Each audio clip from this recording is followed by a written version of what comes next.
Celebrimbor. How's it going? It's your boy AIK Cross 84, and this time I'm playing Middle Earth: Shadow of Mordor. Gotta say right off gate, thought this would be a Lord of the Rings cameo fest. I thought Legolas would be there, Orlando Bloom, Viggo Mortensen as Aragorn, this whole deal. But didn't really get a Lord of the Rings cameo fest with this. Actually got a decent Lord of the Rings game. They took a lot of the background mythos and a lot of the in-between mythos and formed this really cool story of Talion and the Bright Master Celebrimbor versus Sauron, the Dark Master, kind of trying to push back the shadow over Mordor and whatnot. So you have this new hero, you have these new things going on, and it's not really something that totally plays off of the movies. Gollum has a cameo in it. I don't know if that's a spoiler for you, but it's kept very short, it's kept very light, and it's kept very appropriate for the game. He doesn't say anything that would really, like, elude you to go out to Walmart quickly and buy this movie. Anyways, so off gate, gotta just, one more time, it's not a Lord of the Rings spoof. I know so many people are not gonna buy the game because they're like, oh my god, it's gonna be a Lord of the Rings spoof. It's not a Lord of the Rings spoof. What you are getting with this game, though, is a very cool and very innovative system to next-gen systems, the Nemesis system. And we all know what the Nemesis system is. It is what all the magazines have been talking about is the key selling points in this game, is the Nemesis system and the ability to dominate the orcs and kind of control the way the orcs go up in their hierarchy and control their hierarchy. And there is a true infrastructure to the Nemesis system, and what the Nemesis system is the AI behind what controls these Uruks, what controls these orcs. And as you can see, they have their own strengths, their own weaknesses, things they're afraid of, things that they hate, or possibly they're fearless, or possibly they're very tenacious. It's all these little quirks that make the orcs the orcs. They're truly each unique. I've even not really heard the same kind of dialogue. It's not like they're coming up and they're throwing out the same dialogue over and over again and you're hearing the same repeated thing. Each one usually has a unique kind of way they talk and unique thing they do. Some just breathe and look at you crazy. That was a very odd moment for me, very awkward. But you can see me here dominating one of the Uruks, and I can tell them to command or send death threats and all these other things. So I can actually pit the Uruks against each other and make them fight one another, and they have these power struggles between each other, thus kind of like solidifying my own army and whatnot. So the Nemesis system is everything they said it would be. Finally, someone makes promises and they make good on those promises. The Nemesis system was honestly very, very impressive, and it was one of the big deals about the game. It is a big deal about the game. It is worthy of note, I should say. I believe it was Monolith and WB Games, I should mention, that put together this game. They put together the game on the Havoc engine. There is a reason why I'm going into all this, and you'll see where I'm going with this, how I'm going to segue into this. But let me just quickly say, the Havoc engine, grade A graphics. You're going to see a little bit later in the footage, but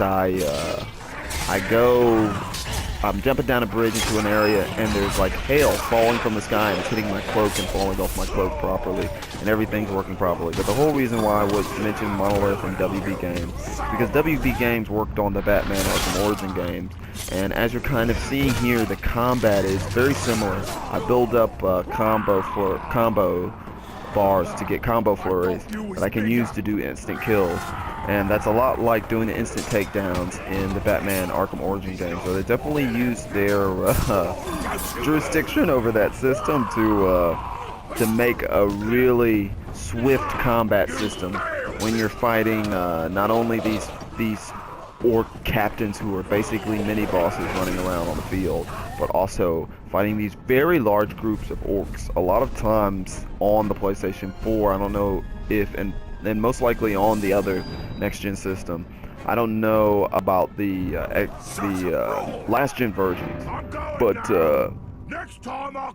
it's usually like 30 or so enemies versus me most times. So you really feel like, you know, that moment where Sauron is just hitting the whole groups of dudes in front of him. You really feel like, yeah, with finesse I can take down that many guys and I'm just that powerful. So the combat system really brings that Um, it's very similar to in the stealth. I would say that the stealth though is more similar to Assassin's Creed, possibly because of its lethality. It's more similar to Assassin's Creed, but you can still tell it comes from the Batman Arkham Origins system, kind of just placed over the Havoc engine, which I think for Batman Arkham Origins they use the Unreal engine, but this whole game runs on the Havoc engine. But in the stealth system, you're gonna see those similarities from Assassin's Creed, the way you do the stealth kills and that sort of thing, and where you can come from the stealth kills, and also his ability to climb.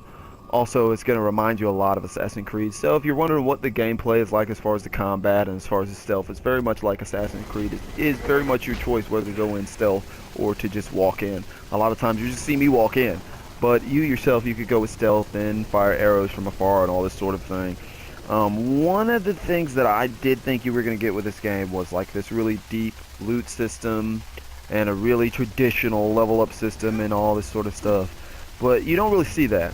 Your loot kind of works out as runes, and these runes basically they're dropped by captains when the captains die, and the runes have these power-ups that go with each one of your weapons. Like you get some for your dagger, you get some for your bow, you get some for your sword, and they do things like +5 health every time you get a critical flurry, or plus 36% health every time you get a headshot, or you do more criticals, or your weapon does 100% more damage all the time. You know, they're little things that give you kind of an immediate boost to your power, and it's definitely something that you see when you put these augments on your weapons and whatnot. The level up system was the same. It's very non-traditional. You kind of have these skills that you level up, and you become more skilled to them. It is very similar to the way they did it in the Batman games. I hate to keep jumping back to it, but you can really see the similarities. It's really what makes the game so good, but at the same time you're like, I can see this came from the Batman game. Anyways, so the skill system when you level up is very similar to that. The only difference is you level up and you level up your skills. You have your Wraith skills and then your Ranger skills. Wraith skills are involved with the actual Wraith powers, and Ranger skills are involved with his more physical powers. Then you have attributes that you can level up, which are his health pool and his focus pool and his Wraith arrow pool and all this sort of stuff, and that's what you kind of put into his attributes. But attributes you use Meridian, which is a monetary system, and for the skills you actually level up, and that's how you level those up. But the level up system was very non-traditional. Also, no loot means no armor, no helmets, no stuff like that. But so there's no armor pickups, but you do get skins, which is very similar to another game that I may or may not have mentioned before. But it is a very cool change to your character, and the skins they give you are very impressive, so it's not really something I would complain about. We should be looking forward to a couple more, to the season pass, which is also going to give us more story missions, a few more war bands to chase, and the game also has a Trials of War, which I haven't really gotten into much, which is kind of like a leaderboard thing. So we also kind of have multiplayer through the leaderboards.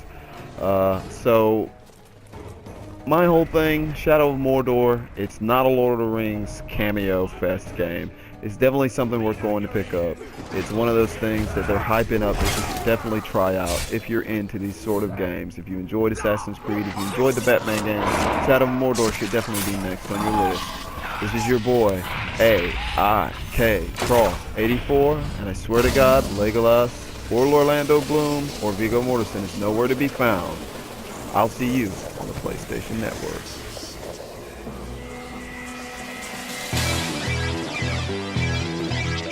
Hone your skills.